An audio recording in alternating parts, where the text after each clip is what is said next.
Time to study. You've got a deadline coming up and you really need to make progress today. You clear out your desk and eliminate distractions.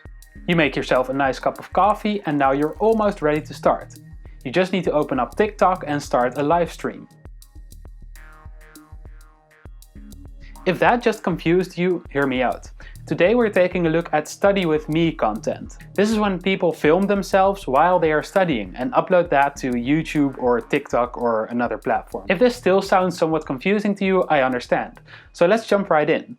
How did this start? Why do people watch this? And how does TikTok play a role in all this? So study with me videos are not new. They started as a trend on YouTube. They were videos from around 20 to 30 to 60 minutes, and they featured regular people, just regular students, who were filming themselves studying. And it helped many students because a lot of us are struggling to find motivation and are struggling to stay focused. And by now, this type of content can be seen as more than just a trend, because they keep getting hundreds of thousands of views. So now it's basically its own genre. And when live streams were introduced to YouTube, many of the people behind these videos also started to broadcast. Live streams are of course an even more interactive way of studying with your favorite YouTuber. During breaks you can chat with each other, and the very fact that it's live, that someone else is studying at the exact moment that you're studying, can help you stay motivated. So why exactly do people watch this?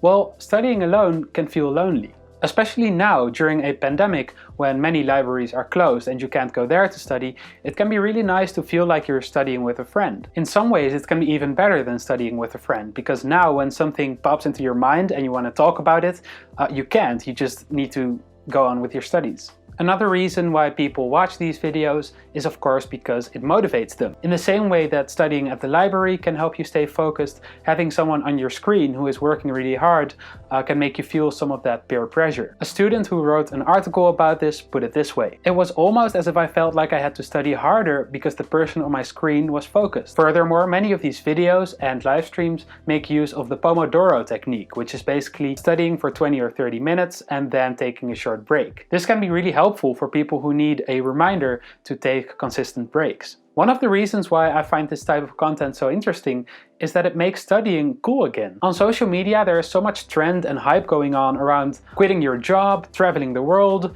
earning passive income, starting your own business. But these people, they just focus on their studies and are honest about it. They just sit down, set up a camera, and start studying, and that's it, that's their content. To me, it feels like a much needed shift from a spectacular, look at how cool I am content to a more genuine, humble and honest type of content. So now let's talk about TikTok.